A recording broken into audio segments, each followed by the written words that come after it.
ରାମନଗରୀ ଅଯୋଧ୍ୟା ଏବେ ଉତ୍ସବ ମୁଖର। ପ୍ରାୟ 500 ବର୍ଷ ଅପେକ୍ଷା କରିବା ପରେ ରାମଭକ୍ତଙ୍କ ଇଚ୍ଛା ପୂରଣ ହେବାକୁ ଯାଉଛି। ରାମଲାଲା ତାଙ୍କ ଶିଶୁ ରୂପରେ ବିରାଜିତ ହେବେ। ଏହି ସମୟରେ ଅନେକ ରୀତିନୀତି କରାଯାଉଛି। ଏହି କ୍ରମରେ ରାମଙ୍କ ଆଖି ଖୋଲିବା ପରେ ସାମ୍ନାରେ ଥିବା ଦର୍ପଣ ଆପେ ଆପେ ଭାଙ୍ଗିଯିବା ବୋଲି ଜ୍ୟୋତିଷଙ୍କର ମତ ରହିଛି। ଏହା ଶୁଣି ଆଶ୍ଚର୍ଯ୍ୟ ଲାଗୁଥିଲେ ବି ସତ। ଆସନ୍ତୁ ଜାଣିବା ପୁରା କାହାଣୀ। ହିନ୍ଦୁ ଧର୍ମରେ ପ୍ରାଣ ପ୍ରତିଷ୍ଠା ହେଉଛି ଏକ ପବିତ୍ର ରୀତିନୀତି, ଯାହାଦ୍ୱାରା ଦେବ ପ୍ରତିମାରେ ଭଗବାନଙ୍କ ଏକ ଅଂଶକୁ ସ୍ଥାପିତ କରାଯାଏ। ଅଯୋଧ୍ୟାରେ ରାମଲାଲାଙ୍କ ପ୍ରାଣ ପ୍ରତିଷ୍ଠା ରୀତିନୀତି ଚାଲିଛି। ବୈଦିକ ରୀତିନୀତି ପରେ ଏହି ପ୍ରତିମାକୁ ପବିତ୍ର ମନ୍ଦିରରେ ସ୍ଥାପନ କରାଯିବ। 7 ଦିନିଆ ରୀତିନୀତିରେ ଗର୍ଭଗୃହର ଶୁଦ୍ଧତା, ଅଧିବାସ, ଯଜ୍ଞ ଇତ୍ୟାଦି ଅନ୍ତର୍ଭୁକ୍ତ ହେବ। ଏଥିରେ ନେତ୍ର ଅପସାରଣ ଏବଂ ପ୍ରତିଫଳନ ଦର୍ଶନ ମଧ୍ୟ ଅନ୍ତର୍ଭୁକ୍ତ। ପ୍ରାଣ ପ୍ରତିଷ୍ଠା ସମାପ୍ତ ହେବା ପରେ ଭଗବାନଙ୍କ ବିଗ୍ରହକୁ ଦର୍ପଣ ଦେଖାଯାଏ। ବେଳେବେଳେ ସେହି ଦର୍ପଣ ଭାଙ୍ଗିଯାଏ। ଏହା କାହିଁକି ଘଟିଥାଏ?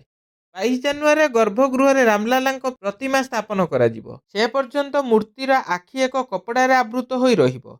ପ୍ରାଣ ପ୍ରତିଷ୍ଠା ସମାପ୍ତ ହେବା ପରେ ମୂର୍ତ୍ତିର ଆଖିରେ ବନ୍ଧା ହୋଇଥିବା କପଡ଼ା ହଟାଯିବ। ଜ୍ୟୋତିଷ ଗିରୀଶ ବ୍ୟାସ କହିଛନ୍ତି ଯେ ଯେତେବେଳେ ପିଲାଟି ଗର୍ଭରୁ ବାହାରକୁ ଆସେ ସେତେବେଳେ ଆଖି ଆଚ୍ଛାଦନ କରାଯାଏ, ଯେପରି ସେ ଆଲୋକ ଦେଖି ବିଚଳିତ ହେବ ନାହିଁ। ସେହିଭଳି ପ୍ରାଣ ପ୍ରତିଷ୍ଠା ସମୟରେ ଗୋଟିଏ କପଡ଼ାରେ ଈଶ୍ୱରଙ୍କ ପ୍ରତିମା ବନ୍ଧା ଯାଇଥାଏ। ପୂଜା ରୀତିନୀତି ସମୟରେ ମୂର୍ତ୍ତିରେ ଏକ ଉଜ୍ଜ୍ୱଳ ଆଲୋକ ସ୍ଥାପିତ ହୁଏ।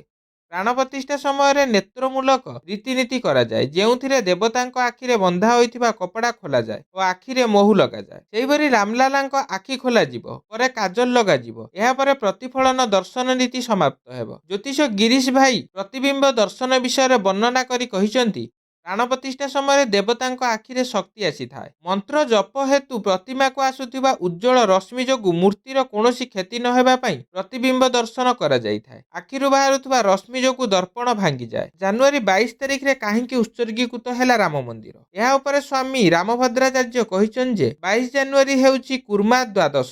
ଏହି ଦିନ ଭଗବାନ ବିଷ୍ଣୁ କୁର୍ମାର ରୂପ ନେଇ ଧାରଣ କରିଥିଲେ। ଭଗବାନ ରାମ ମଧ୍ୟ ବିଷ୍ଣୁଙ୍କର ଏକ ଅବତାର ଥିଲେ। ଏହି ତାରିଖରେ ଗ୍ରହ, ନକ୍ଷତ୍ର ଯୋଗ ଓ ଦଶା ସବୁ ଅନୁକୂଳ। ତେଣୁ ରାମଲାଲାଙ୍କ ପ୍ରାଣ ପ୍ରତିଷ୍ଠା ପାଇଁ ଏହା ହେଉଛି ସବୁଠୁ ଶୁଭ ତାରିଖ। ଅବଶ୍ୟ ଏଥିପାଇଁ କେବଳ 84 ମିନିଟର ଶୁଭ ସମୟ ଉପଲବ୍ଧ ହୋଇଛି।